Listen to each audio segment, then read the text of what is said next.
9 ಭಕ್ತಿಯೇ ಒಂದೊಂದು ರತ್ನಪ್ರಾಯವಾಗಿರುವುದು ಅಂದರು ಜಗನ್ನಾಥದಾಸರು. ಪೂಜಾ ಮಾಡಲಿಕ್ಕೆ ಟೈಮ್ ಇಲ್ಲ ಅಂತ ಹೇಳಬೇಡ್ರಿ, ಈ ಸುಲಭವಾದ ಪೂಜೆಯನ್ನು ಮಾಡಿರಿ. 9 ವಿಧವಾದ ಭಕ್ತಿಯೇ 9 ವಿಧವಾದ ನವರತ್ನ. ಅದನ್ನೇರ್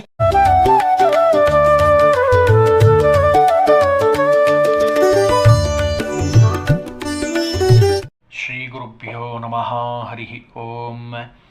ಯತೋ ಜನ್ಮಾದ್ಯಸ್ಯ ಶ್ರುತಿಸುನಯಮಾನೈಕವಿಷಯಾತ್ ಸ್ವತಂತ್ರಸ್ತಂತ್ರಜ್ಞೋ ಗುರುರಪಿ ಗುರೋರ್ಯಶ್ಚ ಜಗತಾಂ ವಿಮೂಢಾ ಯತ್ತತ್ವಂ ಪ್ರಕಟಮಿಹ ವಿತ್ತುಂ ಸುಮನಸೋ ಮುಕುಂದಂ ಧ್ಯಾಯಾಮ ಪಹತ ಕುಹಕಂ ತಂ ಸ್ವಮಹಸಾ ಸರ್ವವಿಘ್ನಃ ಪ್ರಶಮನಂ ಸರ್ವಸಿದ್ಧಿಕರಂ ಪರಂ ಸರ್ವಜೀವಪ್ರಣೇತಾರಂ ವಂದೇ ವಿಜಯದಂ ಹರಿಂ ಕರೋತು ಮಮ ಕಲ್ಯಾಣಂ. ಹರಿರ್ಹಯಮುಖಾಭಿದಃ ಗುರುಶ್ಚ ಮಧ್ವನಾಮಾ ಮೇ ವರದೋಸ್ತು ನಿರಂತರಂ. ವಾಣಿತೆ ಕರವಾಣ್ಯಂಬ ಚರಣೋ ರುಚಿ ಸರ್ವದಾ ಮಧ್ವಾಕ್ಯ ಸರಣೀರ್ಭೂಯಾತ್. ಶ್ರೀಮದಾಚಾರ್ಯ ಭಾವಗ ಸಮಾಶ್ರಯೇತ್ ಗುರುಂ ಭಕ್ತ್ಯಾ ಮಹಾವಿಶ್ವಾಸಪೂರ್ವಕಂ ನಿಕ್ಷಿಪೇ ಸರ್ವಭಾರಾಂಶ್ಚ ಗುರೋ ಶ್ರೀ ಪಾದಪಂಕಜೇ. ಜಗನ್ನಾಥದಾಸರು ಹರಿಕಥಾಮೃತಸಾರದ ವಿಭೂತಿ ಸಂಧಿಯಲ್ಲಿ ಭಗವಂತನ ವಿಭೂತಿ ರೂಪಗಳ ಬಗ್ಗೆ ವಿವರಣೆಯನ್ನು ಕೊಡ್ತಾ ಇದ್ದಾರೆ. ಹಿಂದಿನ ವಾರದಲ್ಲಿ ಭಗವಂತನ ಪೂಜೆಯನ್ನು ಮಾಡೋದು ಸುಲಭವಾಗಿ ಮಾಡುವಂತಹ ಪೂಜೆಯ ವಿಧಾನವನ್ನು ತಿಳಿಸ್ತಾ ಇದ್ದಾರೆ. ಅದರ ಮುಂದುವರೆದ ಭಾಗವನ್ನು ಇವತ್ತು ನೋಡೋಣ. ಗೋಳಕಗಳು ರಮಾರಮಣ ನಿಜ ಆಲಯಗಳನುದಿನದಿ ಸಂಪ್ರಕ್ಷಾಲನೆಗೆ ಸಮ್ಮಾರ್ಜನವು ಕರಣಗಳೇ ದೀಪಗಳು. ಸಾಲು ತತ್ತದ್ವಿಷಯಗಳ ಸಮ್ಮೇಳನವೇ ಪರ್ಯಂಕ ತತ್ಸುಖ ದೇಳಿಗೆಯ ಸುಪ್ಪತ್ತಿಗಾತ್ಮ ನಿವೇದನವೇ ವಸನ. ಎಷ್ಟು ಸುಂದರವಾಗಿ ಭಗವಂತನ ಪೂಜೆಯನ್ನು ಮಾಡುವಂತಹ ಅತ್ಯಂತ ಸರಳವಾದ ಪೂಜೆಯನ್ನು, ಯಾವ ಪದಾರ್ಥವೂ ಬೇಕಾಗಿಲ್ಲ, ಮಾನಸಿಕವಾಗಿ ಮಾಡುವಂತಹ ಪೂಜೆಯನ್ನು ಹೇಳ್ತಾ ಇದ್ದಾರೆ. ಗೋಳಕಗಳು ಅಂದರೆ ನೇತ್ರಾದಿ ಇಂದ್ರಿಯಗಳು, ಅದಕ್ಕೆ ಅಧಿಷ್ಠಾನವಾಗಿರುವಂತಹದ್ದಕ್ಕೆ ಗೋಲಕ ಅಂತ ಕರೀತಾರೆ. ಈ ಉದಾಹರಣೆಗೆ ಈ ಕಣ್ಣಿದೆ, ಹೊರಗಡೆ ನಿಮಗೇನು ಕಾಣಿಸ್ತಾ ಇದೆನೋ ಅದು ಗೋಲಕ. ಒಳಗಡೆ ಇಂದ್ರಿಯ ಇದೆ, ಕಿವಿ ಇದೆ, ಇದು ಗೋಲಕ. ಇದರ ಒಳಗಡೆ ಕೇಳುವಂಥ ಇಂದ್ರಿಯ ಇದೆ. ಬರೇ ಕಿವಿ ಇದ್ದರೆ ಪ್ರಯೋಜನ ಇಲ್ಲ, ಅದರಲ್ಲಿ ಇಂದ್ರಿಯ ಶಕ್ತಿ ಇರಬೇಕು. ಕಣ್ಣಿದೆ, ಬರೇ ಕಣ್ಣಿದ್ರೆ ಪ್ರಯೋಜನ ಇಲ್ಲ, ಬರೀ ಗೋಲಕ ಆಗತ್ತೆ. ಯಾಕೆಂದರೆ ಎಷ್ಟೋ ಜನ ಈ ಹೊರಗಡೆ ಕಾಣುವಂಥ ಕಣ್ಣಿದ್ದವ್ರು ಇದ್ದೇ ಇದ್ದಾರೆ, ಆದರೆ ಶಕ್ತಿ ಬೇಕಲ್ಲ, ಇಂದ್ರಿಯ, ಆ ಕಣ್ಣು ಅನ್ನುವಂಥ ಶಕ್ತಿ. ಅಲ್ಲಿ ಭಗವಂತ ಗೋಳಕದೊಳಗೆ ರಮಾರಮಣ ಭಗವಂತ ನಿಜಸ್ವಕೀಯ ಅಂದರೆ ನಿಜ ರೂಪದಿಂದ ತಾನು ಸ್ವಕೀಯನಾಗಿ ಇದ್ದು ಆಲಯದಳು ಗೋಲಕ ನಾಮಗಳಾದ ಒಂದೊಂದು ಗೋಲಕಕ್ಕೆ ಒಂದೊಂದು ಹೆಸರು ಕೊಟ್ಟಿದ್ದಾರೆ. ಇದಕ್ಕೆ ಕಣ್ಣು ಅಂತಾರೆ, ಇದಕ್ಕೆ ಕಿವಿ ಅಂತ ಕರೀತಾರೆ. ಹೀಗೆ ಒಂದೊಂದು ಗೋಲಕದಲ್ಲಿ ಆಯಾ ಗೋಲಕದ ಒಳಗೆ ಭಗವಂತ ಇದ್ದು ಆಯಾ ನಾಮದಿಂದ ಅನುದಿನದಿ ಯಾವಾಗಲೂ ಇದ್ದು ಸಂಪ್ರಕ್ಷಾಲನೆಯೇ, ಶಾಸ್ತ್ರಕ್ಕೆ ಅನುಗುಣವಾಗಿ ಸಂಪ್ರಕ್ಷಾಲನೆ ತೊಳೆಯುವಂಥದ್ದು. ಅದು ಹೇಗೆ ತೊಳೆಯೋದು ಅಂತ ಮುಂದೆ ಹೇಳ್ತಾರೆ. ಕರಣಗಳೇ, ನಾವೇನು ಕೇಳ್ತೀವಲ್ಲ ಅದೇ ಸಮ್ಮಾರ್ಜನ. ಭಗವಂತನ ವಾಣಿಯನ್ನು ನಿತ್ಯದಲ್ಲಿ ಕೇಳಬೇಕು, ಭಗವಂತನ ಕಥೆಯನ್ನು ನಿತ್ಯ ಶ್ರವಣ ಮಾಡಬೇಕು. ಅದನ್ನೆಲ್ಲಿ ಹೇಳ್ತಾರೆ ಅದೇ ಸಮ್ಮಾರ್ಜನ. ಭಗವಂತನ ಮೂರ್ತಿಯನ್ನು ನೋಡುವಂಥದ್ದು ಕಣ್ಣಿಂದ, ಅದೇ ಕಣ್ಣಿಗೆ ಸಮ್ಮಾರ್ಜನ, ತೊಳೆದ ಹಾಗೆ. ಇನ್ನು ಕರಣಗಳೇ ಅಂದರೆ ಆಯಾ ಗೋಲಕಾಖ್ಯ ಗ್ರಹದಲ್ಲಿ ವಿದ್ಯಮಾನನಾಗಿರುವಂಥ ಪರಮಾತ್ಮನಿಗೆ ಗೋಳಕಗಳ ಇಂದ್ರಿಯಗಳೇನಿದ್ದಾವಲ್ಲ ಅವೇ ಇಂದ್ರಿಯಗಳೇ ಕರಣಗಳು. ಇನ್ನು ದೀಪಗಳು, ದೇವ್ರ ಮುಂದೆ ದೀಪ ಹಚ್ತಿರಲ್ಲ ಪೂಜಾ ಮಾಡೋ ಮುಂದೆ, ಹಾಗೆ ದೀಪಗಳು ಯಾವುದು ಅಂತ ಕೇಳಿದರೆ ಆ ಇಂದ್ರಿಯಗಳೇನಿದ್ದಾವಲ್ಲ, ಕಣ್ಣು ಉದಾಹರಣೆಗೆ ಅದೇ ದೀಪ ಇದ್ದ ಹಾಗೆ ಭಗವಂತನ ಮುಂದೆ. ಒಂದೊಂದು ಇಂದ್ರಿಯಗಳು, ದೃಷ್ಟಿಯಾಗಿರ್ಬೋದು ಕಣ್ಣು, ಶ್ರವಣ ಕಿವಿಯಾಗಿರ್ಬೋದು, ಒಂದೊಂದು ಇಂದ್ರಿಯಗಳು ಆ ಭಗವಂತನ ಮುಂದೆ ಒಂದೊಂದು ರೀತಿಯಾಗಿ ಇರ್ತಾವಂತೆ. ಅದರಲ್ಲೂ ಸಾಲು ತತ್ತದ್ವಿಷಯಗಳ, ಒಂದು ದೃಷ್ಟಿಯಾಗಿರ್ಬೋದು, ಶ್ರವಣ ಆಗಿರ್ಬೋದು, ನೋಡೋದೇ ಬೇರೆ ಕೇಳೋದೇ ಬೇರೆ. ಕಿವಿಯಿಂದ ನೋಡ್ಲಿಕ್ಕೆ ಬರಲ್ಲ, ಕಣ್ಣಿಂದ ಕೇಳಲಿಕ್ಕೆ ಬರೋದಿಲ್ಲ. ಎಷ್ಟು ಭಗವಂತನ ವ್ಯವಸ್ಥೆ ನೋಡಿ. ಇಂತಹ ಸಮ್ಮೇಳನವೇ ಈ ಎಲ್ಲ ಇಂದ್ರಿಯಗಳ ಒಂದು ಮೇಳನ ಆಗೋವಂಥದ್ದಿದೆಯಲ್ಲ ಅದು ಪರ್ಯಂಕ. ಭಗವಂತನಿಗೆ ಅದು ಮಂಚ ಇದ್ದ ಹಾಗೆ. ತತ್ ಆಯಾ ಇಂದ್ರಿಯಾಭಿಮಾನಿಗಳಾದ ಇಂದ್ರಿಯಗಳಿಂದ ವಿಷಯಗಳಿಂದ ಆಗತಕ್ಕಂತಹ ಸುಖ ಏನಿದೆ ಅಲ್ಲ, ಕಣ್ಣಿಂದ ನೋಡ್ತೀವಿ ಸಂತೋಷ ಆಗ್ತದೆ, ಕಿವಿಯಿಂದ ಕೇಳ್ತೀವಿ ಸಂತೋಷ ಆಗ್ತದೆ, ಆ ಆನಂದ ಏನಿದೆ ಅಲ್ಲ ಅಲ್ಲಿ ಅದು ಆತ್ಮನಿಗೆ ಅಂದರೆ ಪರಮಾತ್ಮನಿಗೆ ಏನಾಗತ್ತೆ, ನಿವೇದನವು. ಕಣ್ಣಿನಿಂದ ಗ್ರಂಥಗಳ ಅಧ್ಯಯನ ಮಾಡುವಂಥದ್ದು, ಮೂರ್ತಿಯನ್ನು ನೋಡುವಂಥದ್ದು, ಜ್ಞಾನಿಗಳ ಸಂದರ್ಶನ ಮಾಡುವಂಥದ್ದು, ಸ್ವಯಂ ವ್ಯಕ್ತ ಮೂರ್ತಿಗಳನ್ನು ದರ್ಶನ ಮಾಡುವಂಥದ್ದು, ಇವೆಲ್ಲವೂ ಭಗವಂತನಿಗೆ ನಿವೇದನವು, ಸಮರ್ಪಣೆಯನ್ನು ಮಾಡುವಂಥದ್ದು. ಅಷ್ಟೇ ಅಲ್ಲ, ವಸನ ಅಂದರು, ಅಂದರೆ ಹೊತ್ತುಕೊಳ್ಳುವಂತಹ ದಿವ್ಯವಾದ ಪೀತಾಂಬರ, ಅದನ್ನೇನು ನಾವು ಸಮರ್ಪಣೆ ಮಾಡ್ತೀವಲ್ಲ ಅದೇ ಭಗವಂತನಿಗೆ ವಸನ. ಒಂದು ಸಂಕ್ಷಿಪ್ತವಾಗಿ ಹೇಳೋದಾದರೆ ಈ ಪದ್ಯದಲ್ಲಿ ವ್ಯಾಖ್ಯಾನಕಾರರು ಅನೇಕ ವ್ಯಾಖ್ಯಾನಕಾರರು ತಿಳಿಸ್ತಾರೆ. ಅಧಿಕಾರಿಯಾದಂಥವನು ರಾತ್ರಿ ಮಲಗಿದ್ದಾನೆ. ಮಲಗುವಂಥ ಸಂದರ್ಭದಲ್ಲಿ ಎಲ್ಲ ಇಂದ್ರಿಯಗಳು ಮಲಗಿರ್ತವೆ ಮನಸ್ಸನ್ನು ಬಿಟ್ಟು. ಸ್ವಲ್ಪತ್ತಾದ ಮೇಲೆ ಗಾಢವಾದ ನಿದ್ದೆಯಲ್ಲಿ ಮನಸ್ಸು ಮಲಗ್ತದೆ. ಪ್ರಾಣದೇವರು ಮಾತ್ರ ಎಚ್ಚರವಾಗಿರ್ತಾರೆ. ಇಂದ್ರಿಯ ಗೋಳಗಳು ಇವೇನಿದ್ದಾವಲ್ಲ, ಕಣ್ಣಿರಬಹುದು, ಕಿವಿ ಇರಬಹುದು, ಇವೆಲ್ಲ ಗೋಲಕಗಳು ಶಯನ ಮಾಡ್ತವೆ. ಎಲ್ಲ ಇಂದ್ರಿಯಾಭಿಮಾನಿ ದೇವತೆಗಳು ಮಲಗ್ತಾರೆ. ಅಂಥದ್ರಲ್ಲಿ ಆಯಾ ಇಂದ್ರಿಯಗಳು ಅಂತೇನಿದ್ದಾವಲ್ಲ ಅವು ವ್ಯಾಪಾರವನ್ನು ಮಾಡ್ತವೆ. ಯಾವಾಗ? ಭಗವಂತನ ಅನುಗ್ರಹದಿಂದ. ಇಂದ್ರಿಯ ಗೋಳಕಗಳು, ಇಂದ್ರಿಯಗಳು, ತತ್ತದ್ ವಿಷಯಗಳು, ನಿದ್ರಾ ಇವೆಲ್ಲವನ್ನು ದೇವರಿಗೆ ನಾವು ಸಮರ್ಪಣೆ ಮಾಡಬೇಕು. ಅದಕ್ಕೆ ಹೇಳ್ತಾರೆ ನೋಡ್ರಿ ಶ್ಲೋಕವನ್ನು, ಪ್ರಾತಃ ಪ್ರಭೃತಿ ಸಾಯಾನ್ನೇ ಸಾಯಾನ್ನೇ ಪ್ರಾತರಂ ತದ ಯತ್ಕರೋಮಿ ಜಗನ್ನಾಥ ತದಸ್ತು ತವ ಪೂಜನಂ. ಭಗವಂತನಿಗೆ ಸಮರ್ಪಣೆಯನ್ನು ಮಾಡಬೇಕು, ಆಗ ಮಾತ್ರ ಭಗವಂತ ವಿಶೇಷವಾಗಿ ಅನುಗ್ರಹವನ್ನು ಮಾಡ್ತಾನೆ. ಹೀಗೆ ಭಗವಂತನ ಪೂಜೆಯನ್ನು ಮಾಡಿ, ಇಷ್ಟು ಸುಲಭವಾದದ್ದು. ಇಲ್ಲಿ ಯಾವ ಪದಾರ್ಥನೂ ಬೇಕು ಅಂತ ಹೇಳಿಲ್ಲ ಅವರು. ನೀರು ಬೇಕು, ತಂಬಿಗೆ ಬೇಕು, ಲೋಟ ಬೇಕು, ಸೌಟು ಬೇಕು, ಬುಟ್ಟಿ ಬೇಕು, ಘಂಟೆ, ಹಲಗಾರ್ತಿ, ಜಾಗಟೆ, ಶಂಖ ಯಾವುದನ್ನು ಹೇಳಿಲ್ಲ.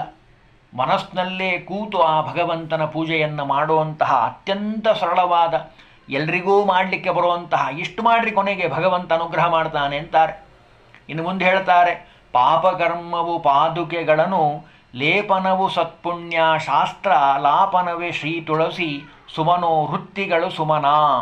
ಕೋಪಧೂಪವು ಭಕ್ತಿಭೂಷಣ ವ್ಯಾಪಿಸಿದ ಸದ್ಬುದ್ಧಿ ಛತ್ರವು ದೀಪವೇ ಸುಜ್ಞಾನ ಜ್ಞಾನ ವಾರಾರ್ತಿಗಳೇ ಗುಣಕಥನ. ನೋಡಿ, ಒಂದೊಂದು ಪದಾರ್ಥಗಳನ್ನು, ಒಂದೊಂದು ಕೆಲಸವನ್ನು ಒಂದೊಂದು ಅಂತ ಹೇಳಿ ಭಗವಂತನಿಗೆ ಸಮರ್ಪಣೆ ಮಾಡಬೇಕಂತ. ಹೇಗೆ ಸಮರ್ಪಣೆ ಅಂತ ತೋರಿಸ್ತಾರೆ ನೋಡ್ರಿ. ಜಗನ್ನಾಥದಾಸರ ಒಂದು ಅನುಸಂಧಾನ ಎಷ್ಟು ಆಳವಾದದ್ದು ಅಂತ ಗ್ರಂಥ ನೋಡಿದಾಗ ಗೊತ್ತಾಗತ್ತೆ. ಎಷ್ಟವರು ಪ್ರಗಲ್ಭವಾದ ವಿದ್ವಾಂಸರು, ಪಂಡಿತರು ಅನ್ನೋದು ಹೇಗೋ ಹಾಗೆ ನಮ್ಮಂಥ ಪಾಮರರಿಗೆ ಆ ಭಗವಂತನ ಹತ್ತಿರ ಹೋಗೋ ವಿಧಾನ ಹೇಗೆ ಅಂತ ಅತ್ಯಂತ ಸರಳವಾಗಿ ತೋರಿಸ್ತಾರೆ ನೋಡಿ. ಪಾಪಕರ್ಮವು, ಅನೇಕ ಪಾಪಗಳನ್ನು ಮಾಡ್ತೀವಿ, ಅದರಲ್ಲೇನೂ ಹಿಂದೆ ಮುಂದೆ ವಿಚಾರಣೆ ಇಲ್ಲ. ಅನೇಕ ಪಾಪಗಳನ್ನು ಮಾಡ್ತೀವಿ, ಕಾಯ ವಾಚ ಮನಸ. ಆ ಮಾಡೋಂಥ ಪಾಪಕರ್ಮಗಳು ಅಂತೇನಿದ್ದಾವಲ್ಲ ಅವು ಪಾದುಕೆಗಳ, ಭಗವಂತನ ಪಾದ ಆಗಲಿ, ಪಾದುಕೆ ಚಪ್ಪಲಿ ಇದ್ದಾಗಲಿ, ಪಾದರಕ್ಷೆ ಆಗಲಿ, ಅನುಲೇಪನವು, ಭಗವಂತ ನಿಮಗೆ ಸಮರ್ಪಣೆ ಮಾಡು, ಆ ಪಾಪವನ್ನು ಮೆಟ್ಟಿ ನಮಗೆ ಅನುಗ್ರಹವನ್ನು ಮಾಡು. ಇದು ಒಂದು. ಇನ್ನು ಅರ್ಪಿಸೋಣ ಆ ಪಾಪವನ್ನು ಎಲ್ಲವನ್ನು ಆ ಭಗವಂತನ ಪಾದಕ್ಕೆ ಅರ್ಪಣೆ ಮಾಡೋಣ. ಜೊತೆಗೆ ಇನ್ನು ಮುಂದೆ ಹೇಳ್ತಾರೆ ಸತ್ಪುಣ್ಯಶಾಸ್ತ್ರ. ಸತ್ಪುಣ್ಯಶಾಸ್ತ್ರ ಅಂದರೆ ಸರ್ವೋತ್ತಮನಾದಂಥವನು ಭಗವಂತ. ವಾಯುದೇವರು ಜೀವೋತ್ತಮರಾಗಿರುವಂಥವರು. ಇಡೀ ಬ್ರಹ್ಮಾಂಡವನ್ನು ಭಗವಂತ ಸಂರಕ್ಷಣೆ ಮಾಡ್ತಾನೆ. ಸೃಷ್ಟ್ಯಾದಿ ಅಷ್ಟಕರ್ತೃತ್ವವನ್ನು ಹೊಂದಿರುವಂಥವನು ಭಗವಂತ. ದೋಷ ದೂರನಾದಂಥವನು, ಗುಣ ಸಮುದ್ರನಾಗಿರುವಂಥವನು ಅಂತ ಚಿಂತನೆ ಮಾಡೋದಿದೆಯಲ್ಲ. ಮಧ್ವಶಾಸ್ತ್ರದಿಂದ ಮೊದಲುಗೊಂಡು ಭಾಗವತಾದಿ, ಮಹಾಭಾರತ, ರಾಮಾಯಣ ಮೊದಲಾದ ಎಲ್ಲ ಗ್ರಂಥಗಳು, ಸಚ್ಚಾಸ್ತ್ರಗಳು ಹೇಳಿದ್ದಾವಲ್ಲ, ಅವುಗಳನ್ನು ಆಲಾಪನವೇ. ಯಾವತ್ತೋ ಒಂದು ದಿವಸ ಕೇಳೋದಲ್ಲ ಉಪನ್ಯಾಸ. ನಿತ್ಯದಲ್ಲಿ ಶ್ರವಣ ಮಾಡಬೇಕು, ನಿತ್ಯದಲ್ಲಿ ಕೇಳಬೇಕು, ನಿತ್ಯದಲ್ಲಿ ಅನುಸಂಧಾನ ಮಾಡಬೇಕು, ಮತ್ತೆ ಮತ್ತೆ ಮತ್ತೆ ಹೇಳಬೇಕು. ಆಲಾಪನವೇ ಅಂದರೆ ಉಚ್ಚಾರ ಮಾಡುವಂಥದ್ದು. ಅದು ಏನು ನಾವು ಉಚ್ಚಾರ ಮಾಡ್ತೀವಲ್ಲ ಅದು ಶ್ರೀ ತುಳಸಿಗೆ. ಅದು ಭಗವಂತನಿಗೆ ತುಳಸಿ ಏರಿಸ್ದ ಹಾಗೆ. ಪೂಜಾ ಮಾಡಬೇಕಾದ್ರೆ ತುಳಸಿ ಏರಿಸ್ತೀವಿಲ್ಲೋ ಹಾಗೆ ಆ ಗ್ರಂಥಗಳ ಅಧ್ಯಯನ ಪಾಠ ಪ್ರವಚನ ಮಾಡೋದೇ ಭಗವಂತನಿಗೆ ತುಳಸಿ ಏರಿಸಿದ ಹಾಗೆ. ಇನ್ನು ಸುಮನೋವೃತ್ತಿಗಳು, ಆ ಮನಸ್ಸಿನಲ್ಲಿ ಅನೇಕ ವಿಚಾರಗಳು ಬರ್ತಾವೆ. ಆ ಭಗವಂತನ ಸಂಬಂಧಪಟ್ಟಂತಹದ್ದು, ಭಗವಂತನ ಅನೇಕ ರೂಪಗಳಿದ್ದಾವೆ. ಒಂದೊಂದು ರೂಪಗಳಲ್ಲಿ ಒಂದೊಂದು ಅನೇಕವಾದಂತಹ ಕೆಲಸಗಳನ್ನು ಭಗವಂತ ಮಾಡಿದ್ದಾನೆ. ಜ್ಞಾನರೂಪ ಇದೆ, ಬಲರೂಪ ಇದೆ, ಜ್ಞಾನ ಬಲರೂಪ ಇದೆ. ಭಗವಂತನ ರೂಪಗಳಲ್ಲಿ ಯಾವ ಭೇದವೂ ಇಲ್ಲ, ಭಗವಂತನ ಅವಯವಗಳಿಗೆ ಭೇದ ಇಲ್ಲ ಅನ್ನುವಂತಹ ಮನೋವೃತ್ತಿಗಳೇನು ಬರ್ತಾವಲ್ಲ, ನಿರ್ದೋಷನಾಗಿರುವಂಥವನು ಭಗವಂತ, ಸಚ್ಚಿದಾನಂದ ಮೂರ್ತಿಯಾದಂಥವನು ಅನ್ನುವಂತಹ ಮನೋವೃತ್ತಿಗಳೇನಿದ್ದಾವಲ್ಲ ಅವು ಸುಮನ, ದಿವ್ಯವಾಗಿರುವಂತಹ ಪುಷ್ಪ ಇದ್ದ ಹಾಗಂತೆ. ದೇವರಿಗೆ ಪೂಜಾ ಮಾಡೋ ಮುಂದೆ ಹೂವು ಏರಿಸ್ತಿರೋ ಇಲ್ಲೋ, ಆ ಮನಸ್ಸಿನ ವೃತ್ತಿಗಳೇ ಭಗವಂತನಿಗೆ ಸುಮನ. ಇಷ್ಟು ಸುಲಭವಾಗಿ ಪೂಜಾ ಮಾಡೋದನ್ನು ಯಾರು ಹೇಳ್ತಾರ್ರಿ? ಯಾರು ಹೇಳಿದ್ದಾರೆ ಹೇಳಿ? ಜಗನ್ನಾಥದಾಸರನ್ನು ಬಿಟ್ಟು. ಅಷ್ಟು ಶಾಸ್ತ್ರದಲ್ಲಿ ಆಳವಾಗಿ ಇಳಿದು ಹೇಳ್ತಾರೆ. ಆ ಮನೋವೃತ್ತಿಗಳೇ ಭಗವಂತನಿಗೆ ಹೂವಿದ್ದ ಹಾಗೆ. ನಿತ್ಯದಲ್ಲಿ ಒಂದೊಂದು ಹೂವು ಏರಿಸೋಣ ಅಂದರು. ಯಾವ ಹೂವು? ಇವೇ ಹೂವು. ಭಗವಂತ ನಿರ್ದೋಷನಾಗಿರುವಂಥವನು ಒಂದನೇ ಹೂವು, ಗುಣಪೂರ್ಣನಾದಂಥವನು ಎರಡನೇ ಹೂವು, ಎಲ್ಲರಿಗೂ ಅನುಗ್ರಹ ಮಾಡ್ತಾನೆ ಮೂರನೇ ಹೂವು. ಹೀಗೆ ಒಂದೊಂದು ಹೂವುಗಳನ್ನು ಜಾಸ್ತಿ 108 ಹೂವು ಏರಿಸ್ಬೇಕಂತೆ ದಿನನಿತ್ಯದಲ್ಲಿ ಮನಸ್ಸಿನಲ್ಲಿ. ಇಂತಹ ಪರಿಮಳೋಪೇತವಾದಂತಹ ಹೂವುಗಳನ್ನು ಭಗವಂತನಿಗೆ ಸಮರ್ಪಣೆ ಮಾಡಬೇಕು. ಇನ್ನು ಕೋಪಧೂಪವು, ಸಿಟ್ಟು ಮಾಡ್ಕೊಳ್ತಾರೆ ನೋಡ್ರಿ ಕೆಲವರೇನು ಹೆಚ್ಚು ಕಡಿಮೆ ಎಲ್ಲರೂ ಸಿಟ್ಟು ಮಾಡ್ಕೊತಾರೆ. ಬಹಳ ಅಪರೂಪ. ಶಾಂತವಾಗಿರುವಂತಹ ಸ್ವಭಾವ ಬರುವಂಥದ್ದು ಬಹಳ ಅಪರೂಪ. ಆ ಕೋಪ ಅಂತೇನಿದೆ ಅಲ್ಲ, ಅದು ಆ ಅಭಿವ್ಯಕ್ತಿ ಮಾಡ್ತಾನಲ್ಲ, ಅದೇ ಧೂಪ. ಧೂಪಾರ್ತಿ ಅಂತ ಮಾಡ್ತಾರೆ ನೋಡ್ರಿ ದೇವರಿಗೆ, ಅದೇ ಧೂಪ. ಆದರೆ ಕೋಪ ಎದಕ್ಕೆ ಬರಬೇಕು ಅಂದರೆ ಸುಮ್ಮನೆ ಕೋಪ ಮಾಡ್ಕೊಳ್ಬಾರ್ದು. ಕೋಪ ಅಂತನ್ನೋದು ಸದ್ವಿಷಯಕವಾಗಿ ಬರಬೇಕು, ಧರ್ಮಾಚರಣೆಯಲ್ಲಿ ಬರಬೇಕು. ಧರ್ಮಾಚರಣೆ ಮಾಡಬೇಕಾದ್ರೆ ವ್ಯತ್ಯಾಸ ಆದರೆ ಬರಬೇಕು ಕೋಪ. ಸುಮ್ಮನಿರಬಾರ್ದು, ತಪ್ಪು ಮಾಡಿದ್ರು ಇರಲಿ ಬಿಡ್ರಿ ಅಂತ ಹೋಗಿಬಿಡಬಾರ್ದು. ಅಂಥ ಸಮಯದಲ್ಲಿ ಕೋಪ ಬರಲೇಬೇಕು. ಕ್ಷಣಕಾಲದಲ್ಲಿರ್ತದೆ. ಜ್ಞಾನಿಗಳ ಕೋಪ ಕ್ಷಣ, ಹೀಗೆ ಬಂದು ಹೀಗೆ ಹೋಗಿಬಿಡ್ತದೆ. ಕೋಪ ಅದು ಇರಬಾರ್ದು. ಅದು ಕೆಲವರಿಗಂತೂ ಕೋಪವೇ ಸ್ವಭಾವ ಆಗಿಬಿಟ್ಟಿರ್ತದೆ. ಯಾವಾಗಲೂ ಸಿಡಿ ಹಾಯ್ತಿರ್ತಾರೆ, ಕೂಗಾಡ್ತಾರೆ. ಅದರಲ್ಲೂ ಮಡಿಯಲ್ಲಿದ್ದಾಗ ಪೂಜಾ ಮಾಡೋ ಮುಂದೆ ಬೈತಾರೆ, ರೇಗಾಡ್ತಾರೆ, ಕೂಗಾಡ್ತಾರೆ. ಅದು ಮೈಲಿಗೆ ಇದ್ದ ಹಾಗೆ. ಕೋಪ ಅನ್ನೋದು ಅಪ್ಪಿತಪ್ಪಿ ಸಹಿತ ಬರಬಾರ್ದು. ಅದಕ್ಕೆ ಹೇಳ್ತಾರೆ, ಸದ್ವಿಷೇಕವಾದ ಕೋಪ ಅಂತೇನಿದೆ ಅಲ್ಲ ಅದು ಒಳ್ಳೆಯದೇ. ಆದರೆ ದುರ್ವಿಷಯಗತವಾದ ಕೋಪ ಅದು ಪಾಪವನ್ನು ತಂದು ಕೊಡ್ತದೆ. ಅದನ್ನೇನು ಮಾಡಬೇಕು ನಾವು? ಪಾದರಕ್ಷೆ, ಪ್ರಾರಂಭದಲ್ಲಿ ಹೇಳಿದ್ರಲ್ಲ, ಆ ಪಾದರಕ್ಷೆಯಲ್ಲಿ ಅದನ್ನು ಸೇರಿಸಬೇಕು. ದುರ್ವಿಷಯಗತವಾದ ಕೋಪ.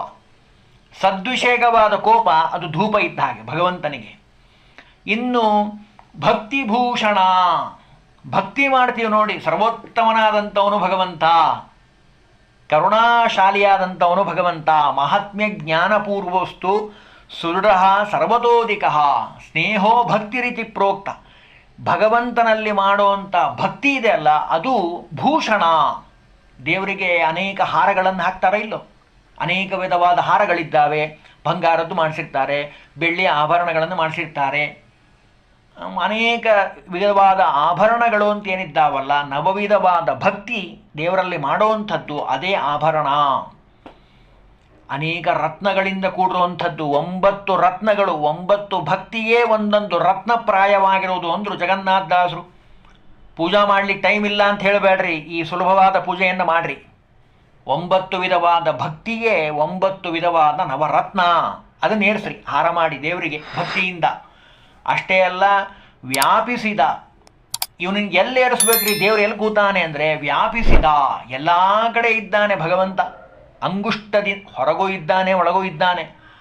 ಪಾದದಿಂದ ಹಿಡಿದು ತಲೆವರೆಗೂ, ಅಂಗುಷ್ಟದಿಂದ ಹಿಡಿದು ತಲೆವರೆಗೂ ಎಲ್ಲ ಕಡೆ ವ್ಯಾಪಿಸಿರುವಂತಹ, ಶಿರಃಪರ್ಯಂತರವಾಗಿ ವ್ಯಾಪಿಸಿರುವಂತಹ ಭಗವಂತ ಏನಿದ್ದಾನಲ್ಲ, ಆ ಶಿರಃಪರ್ಯಂತರವಾಗಿರುವಂತಹ ಭಗವಂತನಿಗೆ ಸತ್ ಬುದ್ಧಿ ಛತ್ರವು ಅಂದರು.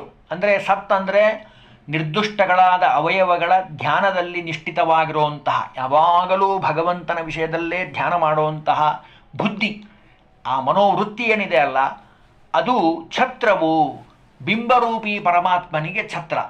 ಈ ಮಳೆಯಲ್ಲಿ ಹೋಗಬೇಕಾದ್ರೆ ಛತ್ರಿ ಹಿಡ್ಕೊಂಡು ಹೋಗ್ತಾರೋ ಇಲ್ಲೋ, ಹಾಗೆ ಮದುವೆ ಕಾರ್ಯಕ್ರಮದಲ್ಲಿ ವರನಿಗೆ ಛತ್ರಿ ಹಿಡಿತಾರೋ ಇಲ್ಲೋ, ಹಾಗೆ ಬಿಂಬರೂಪಿಯಾಗಿರುವಂಥ ಭಗವಂತನಿಗೆ ಅದು ಛತ್ರಿ ಇದ್ದ ಹಾಗೆ, ಛತ್ರಿ ಸಾಮ್ಯದಲ್ಲಿ ಇರುವಂಥದ್ದು. ಇನ್ನು ದೀಪವೇ, ಇಂತಹ ಪೂಜಕ್ಕೆ ದೀಪ ಬೇಕಲ್ಲ, ಅದು ಯಾವುದು? ಸುಜ್ಞಾನ, ಸಮೀಚೀನವಾದ ಜ್ಞಾನ. ಜ್ಞಾನ ಎಲ್ರಿಗೂ ಇದೆ ರೀ, ಇವತ್ತು ಬೇಕಾದಷ್ಟು ಜ್ಞಾನವಂತರಾಗಿದ್ದಾರೆ, ಆದರೆ ಸುಜ್ಞಾನಿಗಳಾಗಬೇಕು ಅಂದರು ಜಗನ್ನಾಥದಾಸರು. ಅದರಲ್ಲೇನು ವಿಶೇಷ? ಜ್ಞಾನದಲ್ಲ ಎಲ್ಲರಿಗೂ. ಜಗನ್ನಾಥದಾಸರ ಅಭಿಪ್ರಾಯ ಸುಜ್ಞಾನ ಅಂದರೆ ಯಾವುದು? ಮಧ್ವ ಸಿದ್ಧಾಂತದ ಪ್ರಮೇಯಗಳು. ಆ ಜ್ಞಾನ ಬರಬೇಕು. ಸರ್ವೋತ್ತಮನಾದಂಥವನು ಭಗವಂತ, ವಾಯುದೇವರು ಜೀವೋತ್ತಮರಾಗಿರುವಂಥವರು, ಎಲ್ಲ ಕಡೆ ತಾರತಮ್ಯದಿಂದ ಕೂಡಿರುವಂಥದ್ದು ಈ ಪ್ರಪಂಚ, ಪ್ರಪಂಚ ಸತ್ಯವಾಗಿರುವಂಥದ್ದು, ಎಲ್ಲರಲ್ಲೂ ಭೇದವನ್ನು ನಾವು ಕಾಣುವಂಥದ್ದು. ಪ್ರಪಂಚದಲ್ಲಿ ಎಲ್ಲವೂ ಭೇದದಿಂದ ಕೂಡಿರುವಂಥದ್ದೇ, ಯಾವುದು ಒಂದಾಗಲಿಕ್ಕೆ ಸಾಧ್ಯನೇ ಇಲ್ಲ ಜಗತ್ತಿನಲ್ಲಿ. ಅಷ್ಟೇ ಅಲ್ಲ, ಇಂತಹ ಭಗವಂತನ ವಿಷಯಕವಾದ ಏನು ಜ್ಞಾನ ಇದೆಯೋ ಅದೇ ನಿಜವಾದ ದೀಪ. ದೇವರ ಮುಂದೆ ಹಚ್ಚುವಂಥ ದೀಪ ಹೇಗಿದೆನೋ ಹಾಗೆ ಬಿಂಬರೂಪಿಯಾಗಿರುವಂಥ ಭಗವಂತನ ಮುಂದೆ ಹಚ್ಚುವಂಥ ದೀಪ ಅದು ಸುಜ್ಞಾನ. ಶಾಸ್ತ್ರ ವಿಷಯಕವಾದಂತಹ ಜ್ಞಾನ ಏನಿದೆ ಅಲ್ಲ, ಅದು ತೇಜೋಮಯವಾದದ್ದು. ದೀಪ ಹೆಂಗೆ ಬೆಳಗ್ತದೆ ನೋಡ್ರಿ, ಹಾಗೆ ಆ ಸುಜ್ಞಾನ ಅನ್ನುವಂಥದ್ದು ಬೆಳಗ್ತಾ ಇದೆ. ಇನ್ನು ಆರಾರ್ತಿಗಳೇ, ಹೌದ್ರಿ, ದೀಪ ಏನೋ ಹಚ್ಚಿದ್ರಿ, ಆರತಿ ಬೇಕಲ್ಲ, ದೇವರಿಗೆ ಆರತಿ ಮಾಡಬೇಕಲ್ಲ, ಅವು ಯಾವುವು ಅಂತ ಕೇಳಿದರೆ 6 ವಿಧ ಆರತಿಗಳೆಂಬುದೇ. ಯಾವುದದು 6 ವಿಧ ಆರತಿ ಅಂತ ಕೇಳಿದರೆ ಗುಣಕಥನ. ಭಗವಂತನ ಗುಣಗಳನ್ನು ಕೇಳೋದಿದೆ ಅಲ್ಲ, ಹೇಳೋದಿದೆ ಅಲ್ಲ, ಅದೇ ಭಗವಂತನಿಗೆ ಆರತಿ ಅಂತೆ, ಮಂಗಳಾರತಿ ಮಾಡಿದ ಹಾಗೆ. ಎಷ್ಟು ಸುಂದರವಾಗಿ ಕೊಟ್ಟಿದ್ದಾರೆ ನೋಡ್ರಿ, ಎಷ್ಟು ಸರಳವಾಗಿದೆ ದೇವರು ಪೂಜಾ ಮಾಡೋ ವಿಧಾನ. ಯಾವ ನೀರು ಬೇಕಾಗಿಲ್ಲ, ಹೂ ಬೇಕಾಗಿಲ್ಲ, ತಣ್ಣೀರು ಸ್ನಾನ ಮಾಡಬೇಕಾಗಿಲ್ಲ. ಈ ಪೂಜೆಯನ್ನು ಎಲ್ಲರೂ ಎಲ್ಲ ಕಾಲದಲ್ಲೂ ಮಾಡಲಿಕ್ಕೆ ಬರ್ತದೆ. ಭಗವದ್ವಿಷಯಕವಾಗಿ ಈ ವಿಷಯವನ್ನು, ಈ ಒಂದು ಪದ್ಯವನ್ನು ಬಾಯಲ್ಲಿ ಇಟ್ಕೊಂಡ್ಬಿಟ್ರೆ ನಿತ್ಯದಲ್ಲಿ ಕೂತು ಭಗವಂತನ ಆರಾಧನೆಯನ್ನು ಮಾಡಬಹುದು. ಭಗವಂತ ಅಷ್ಟು ವಿಶೇಷವಾಗಿ ಅನುಗ್ರಹ ಮಾಡ್ತಾನೆ. ಇದನ್ನು ಮನಸ್ಸಿನಲ್ಲಿ ತಗೊಂಡು ನಾವು ನಿತ್ಯದಲ್ಲಿ ಭಗವಂತನ ಆರಾಧನೆಯನ್ನು ಮಾಡಬೇಕು ಅನ್ನೋದು ಶಾಸ್ತ್ರದ ಅಭಿಪ್ರಾಯ. ಸ್ತ್ರೀಯರಿಗೆ ಅತ್ಯಂತ ಸುಲಭವಾಗಿ ಗಂಡು ಮಕ್ಕಳು ಏನು ಪೂಜಾ ಮಾಡಿದರೆ ಫಲ ಬರಬೇಕೋ ಆ ಫಲ, ಇದು ಒಂದು ಶ್ಲೋಕವನ್ನು ಸರಿಯಾಗಿ ಅನುಸಂಧಾನ ಮಾಡಿ ಪೂಜಾ ಮಾಡಿದರೆ, ಮನಸ್ಸಿನಲ್ಲೇ ಮಾಡಿರಿ, ಅಷ್ಟು ಫಲ ಬರ್ತಾ ಇದೆ. ಜಗನ್ನಾಥದಾಸರು ಎಲ್ಲ ಸ್ತ್ರೀಯರಿಗೆ, ಪುರುಷರು ಮಾಡಬಹುದು, ಸ್ತ್ರೀಯರಿಗೆ ವಿಶೇಷವಾಗಿ ಇದನ್ನು ಸೌಭಾಗ್ಯವತಿಯರಿಗೆ ಮಾಡಿಕೊಟ್ಟಿದ್ದಾರೆ. ಭಗವಂತನ ಆ ಆಳವಾದ ಶಾಸ್ತ್ರದ ಅನುಸಂಧಾನವನ್ನು ಈ ರೀತಿಯಾಗಿ ತಿಳ್ಕೊಳ್ರಿ. ಇನ್ನು ಮುಂದೆ ಹೇಳ್ತಾರೆ, ಮನವಚನ ಕಾಯಕ ಪ್ರದಕ್ಷಿಣೆ ಅನುದಿನದಿ ಸರ್ವತ್ರ ವ್ಯಾಪಕ ವನರುಹೇಕ್ಷಣ ಗರ್ಪಿಸುತ್ತ ಮೋದಿಸುತ್ತಲಿರು ಸತತ ಅನುಭವಕ್ಕೆ ತಂದುಕೋ ಸಕಲ ಸಾಧನಗಳೊಳಗೆ ಇದೇ ಮುಖ್ಯ ಪಾಮರ ಮನುಜರಿಗೆ ಪೇಳಿದರೆ ತಿಳಿಯದು ಬುಧರಿಗಲ್ಲದಲೇ. ಅಜ್ಞಾನಿಗಳಿಗೆ, ಅಲ್ಪಮತಿಗಳಿಗೆ, ಧರ್ಮವನ್ನು ಬಿಟ್ಟಂಥವರಿಗೆ ಯಾವತ್ತೂ ಉಪದೇಶ ಮಾಡಲಿಕ್ಕೆ ಹೋಗಬಾರ್ದು. ಉಪದೇಶ ಮಾಡಿದರೆ ಅವ್ರು ಏನಾಗ್ತಾರೆ ಗೊತ್ತಾ? ನಿಮ್ಮ ಮೇಲೆ ಕೋಪ ಮಾಡ್ಕೊಳ್ತಾರೆ, ಸಿಟ್ಟು ಮಾಡ್ಕೊಳ್ತಾರೆ, ದ್ವೇಷ ಮಾಡಲಿಕ್ಕೆ ಶುರು ಮಾಡ್ತಾರೆ. ಅಯೋಗ್ಯರಿಗೆ ಯಾವತ್ತೂ ಉಪದೇಶ ಮಾಡಲಿಕ್ಕೆ ಹೋಗಬಾರ್ದು. ಅದನ್ನು ಜಗನ್ನಾಥದಾಸರು ಇಲ್ಲಿ ಬಹಳ ಸುಂದರವಾಗಿ ನೇರವಾಗಿ ಹೇಳಿದರು. ಭಗವಂತನ ಆರಾಧನೆಯನ್ನು ಮಾಡಬೇಕಾದ್ರೆ ಪೂರ್ವೋಕ್ತ ಈಗೆಲ್ಲ ಹೇಳಿದ್ರಲ್ಲ, ದೇವರ ಆರಾಧನೆ ಮಾಡೋದು ಹಾಗೆ ಇನ್ನೂ ಒಂದೆರಡು ಹೇಳ್ತಾರೆ. ಏನು ಅಂತ ಕೇಳಿದರೆ, ಕಾಯಕ ದೇಹಕ್ಕೆ ಸಂಬಂಧಿಸಿದಂತಹ ವಚನ, ವಾಗೇಂದ್ರಿಯ ಇದೆ, ಮಾತಾಡ್ತೀವಿ. ಇನ್ನು ವಾಗೇಂದ್ರಿಯದ ಜೊತೆಗೆ 1 ಇಂದ್ರಿಯದ್ದು ಹೇಳಿದರು, ಇನ್ನು 9 ಅಂದರೆ 10 ಇಂದ್ರಿಯಗಳನ್ನು ನಾವಿಟ್ಟುಕೊಂಡು ಅದರಲ್ಲಿ ಮನ ಅಂದರೆ ಪ್ರಧಾನವಾದದ್ದು ಏಕಾದಶ ಇಂದ್ರಿಯ. ಆ ಇಂದ್ರಿಯಗಳು ಅನುದಿನದಿ ಸಂಚಾರ ಮಾಡ್ತಾವೆ. ಕಿವಿ ಕೇಳ್ತಾ ಇರ್ತದೆ, ಕಣ್ಣು ನೋಡ್ತಾ ಇರ್ತದೆ, ಬಾಯಿ ಮಾತಾಡ್ತಾ ಇರ್ತದೆ, ತಿಂತದೆ, ಎಲ್ಲವನ್ನ ಮಾಡ್ತಿರ್ತೀವಿ ನಾವು. ಅದೆಲ್ಲವೂ ಭಗವಂತನಿಗೆ ವಿಶೇಷವಾಗಿ ಪ್ರದಕ್ಷಿಣೆ, ಭಗವಂತನಿಗೆ ಪ್ರದಕ್ಷಿಣೆ ಮಾಡದ ಹಾಗೆ ಅಂತಾರೆ. ಇನ್ನು ಸರ್ವತ್ರ ವ್ಯಾಪಕನಾಗಿರುವಂಥವನು ಭಗವಂತ. ಆ ಭಗವಂತನ ಮಹಿಮೆಯನ್ನು ಇಲ್ಲಿ ತಿಳಿಸ್ತಾರೆ. ಸರ್ವತ್ರದಲ್ಲಿ ವ್ಯಾಪಕನಾಗಿರುವಂತಹ ದಶೇಂದ್ರಿಯಗಳಲ್ಲಿ ನಿಯಾಮಕನಾದಂತಹ ಭಗವಂತ, ಅವನಿಗೆ ಇವನ್ನ ಸಮರ್ಪಣೆ ಮಾಡು. ಈಗ ಮೇಲೆ ಹೇಳಿದ್ನಲ್ಲ, ಅವೆಲ್ಲವನ್ನ ಕಣ್ಣು, ಕಿವಿ, ಬಾಯಿ, ಮೂಗು, ಕೈಗಳು, ಕಾಲುಗಳು ಎಲ್ಲವೂ ಅವನಿಗೆ ಪ್ರದಕ್ಷಿಣೆ ಇದ್ದ ಹಾಗಾಗಲಿ. ಗುಡಿಗೆ ದೇವಸ್ಥಾನಕ್ಕೆ ಹೋದಾಗ ಪ್ರದಕ್ಷಿಣೆ ಮಾಡ್ತಿರೋ ಇಲ್ಲೋ, ಹಾಗೆ ಇವೆಲ್ಲವೂ ಭಗವಂತನಿಗೆ ಪ್ರದಕ್ಷಿಣೆ ಆಕಾರದಲ್ಲಾಗಲಿ. ವನರುಹೇಕ್ಷಣ, ಕಮಲದಂಥ ಕಣ್ಣುಳ್ಳಂತಹ ಬಿಂಬರೂಪಿ ಹರಿಗೆ ಅರ್ಪಿಸುತ್ತಾ ನಿತ್ಯದಲ್ಲಿ ಅರ್ಪಣೆ ಮಾಡು ಭಗವಂತನಿಗೆ ಈ ಎಲ್ಲ ಇಂದ್ರಿಯಗಳ ವ್ಯಾಪಾರವನ್ನು. ಅದಕ್ಕೆ ಪ್ರದಕ್ಷಿಣೆ ಅಂತ ಅನುಸಂಧಾನ ಮಾಡು. ಸಕಲ ಸಾಧನಗಳೊಳಗೆ ಅಂದರೆ ಎಲ್ಲ ಸಾಧನದೊಳಗೆ ಸಮಸ್ತ ಸತ್ಕಾರ್ಯಗಳು ಅಂತ ನಾವೇನು ಮಾಡ್ತೀವೋ ಆ ಎಲ್ಲ ಸತ್ಕಾರ್ಯದ ಒಳಗೆ ಇದೇ ಮುಖ್ಯವಾದ ವಿಷಯ. ದೇವರ ಅನುಸಂಧಾನ ಮಾಡೋದಿದೆ ಅಲ್ಲ, ಅದು ಅತ್ಯಂತ ಅವಶ್ಯಕ. ಆಚಾರ್ಯ ಮಧ್ವರು, ನಾನು ಭಾಳ ಸಲ ಹೇಳ್ತಿರ್ತೀನಿ, ಹೀಗೆ 2 ಬಟ್ಟನ್ನು ತೋರಿಸಿದ್ದಾರೆ. ಇದರ ಅರ್ಥ ಏನು ಅಂದರೆ, ಒಂದು ಅನುಸಂಧಾನ, ಎರಡನೇದ್ದು ಅತ್ಯಂತ ಅವಶ್ಯಕವಾಗಿರುವಂಥದ್ದು ತಾರತಮ್ಯ. ಎಲ್ಲ ಇಂದ್ರಿಯಗಳನ್ನು ತಿಳ್ಕೊಳ್ಳಬೇಕು, ಅದರಲ್ಲಿ ಭಗವಂತನ ರೂಪವನ್ನು ಅನುಸಂಧಾನ ಮಾಡಬೇಕು. ಈ ರೀತಿಯಾಗಿ ಯಾರು ಅನುಸಂಧಾನ ಮಾಡ್ತಾರೋ ಅವರಿಗೆ ಮಾತ್ರ ವಿಶೇಷವಾಗಿ ತಿಳಿದು ಅನುಸಂಧಾನವನ್ನು ಮಾಡಬೇಕು. ಅವರಿಗೆ ಅನುಸಂಧಾನ ಮಾಡೋರಿಗೆ ಉಪದೇಶವನ್ನು ಮಾಡು. ಪಾಮರ ಮನುಜರಿಗೆ ಅಂದರೆ ವಿಷಯಾಸಕ್ತರಾಗಿ ವಿಷಯ ಪದಾರ್ಥಗಳಲ್ಲೇ ಮುಳುಗಿರುವಂತಹ ಏನು ಸಂಸಾರಿಗಳು ಅಂತಿದ್ದಾರಲ್ಲ, ಅವರಿಗೆ, ಮೂಢ ಜನರಿಗೆ ಇದನ್ನು ಹೇಳಿದರೆ ಪೇಳಿದರೆ ತಿಳಿಯದು, ಯಾವತ್ತೂ ರುಚಿಸೋದಿಲ್ಲ. ಒಳ್ಳೆ ಆರೋಗ್ಯವಂತನಾದಂಥವನಿಗೆ ಚೆನ್ನಾಗಿರು ಮಾಡಿರುವಂತಹ ಪದಾರ್ಥವನ್ನು ಕೊಟ್ಟರೆ ಅವನು ಊಟವನ್ನು ಮಾಡ್ತಾನೆ, ಸಂತೋಷ ಪಡ್ತಾನೆ. ಆರೋಗ್ಯ ಸರಿ ಇಲ್ಲದಿರುವಂತಹ ವ್ಯಕ್ತಿಗೆ, ರೋಗಿಯಾಗಿರುವಂಥವನಿಗೆ ನೀವು ಭಕ್ಷ್ಯಭೋಜ್ಯ ಮಾಡಿ ಹಾಕಿದರೆ ಅವನಿಗೆ ನಾಲಿಗೆ ರುಚಿ ಹತ್ತೋದೇ ಇಲ್ಲ. ಹಾಗೆ ಭವರೋಗದಲ್ಲಿ ಮುಳುಗಿರುವಂತಹ ಪಾಮರನಿಗೆ ಇದನ್ನು ಯಾವುದೇ ಕಾರಣಕ್ಕೂ ಹೇಳಬೇಡ. ಹೇಳಿದರೆ ತಿಳಿಯದು, ಅವರಿಗೆ ತಿಳಿಯೋದಿಲ್ಲ, ರುಚಿ ಹತ್ತೋದಿಲ್ಲ. ಏನೋ ಹೇಳ್ತಾರೆ ಬಿಡ್ರಿ ಇವರು ತಂಪಾಡಿ ತಾವು, ನಮ್ಮದೇ ನಮ್ಮ ಪುರಾಣ ಆಗಿದೆ ಅಂತಾರೆ ಕೆಲವರು. ಉಪನ್ಯಾಸಕ್ಕೆ ಯಾಕೆ ಬಂದಿಲ್ಲ? ನಮ್ಮದೇ ನಮ್ಮ ಪುರಾಣ ಆಗಿದೆ, ನಾವೆಲ್ಲ ಉಪನ್ಯಾಸಕ್ಕೆ ಬರೋಣ ಅಂತಾರೆ. ಹಾಗೆ ಭಗವಂತನ ವಿಷಯವಾದ ಜ್ಞಾನವನ್ನು ಪಾಮರರಿಗೆ ಹೇಳಿದರೆ ತಿಳಿಯದು, ಅಂಥವರಿಗೆ ಉಪದೇಶ ಮಾಡಲಿಕ್ಕೆ ಹೋಗಬಾರ್ದು. ಬುಧರಿಗಲ್ಲದೆ ಭಗವಂತನ ಅನುಗ್ರಹಕ್ಕೆ ಪಾತ್ರರಾದಂತಹ ಜ್ಞಾನಿಗಳು, ಸಜ್ಜನರು ಅಂತ ಯಾರಿದ್ದಾರೋ ಅವರಿಗೆ ಮಾತ್ರ ಇದನ್ನು ಉಪದೇಶ ಹೇಳಬೇಕೇ ಹೊರತು ಅನ್ಯರಿಗೆ ಉಪದೇಶ ಬೇಕಾಗಿಲ್ಲ. ಅದಕ್ಕೆ ಉಪದೇಶ ಮಾಡಬಾರದು ಅನ್ನೋದು ಜಗನ್ನಾಥದಾಸರ ಅಭಿಪ್ರಾಯ. ಇನ್ನೂ ಸುಮಾರು ಪದ್ಯಗಳಿದೆ, ಅದನ್ನು ಮುಂದಿನ ವಾರ ತಿಳಿಲಿಕ್ಕೆ ಪ್ರಯತ್ನವನ್ನು ಮಾಡೋಣ. ಹರಿ ಓಂ ಶ್ರೀಕೃಷ್ಣಾರ್ಪಣಮಸ್ತು.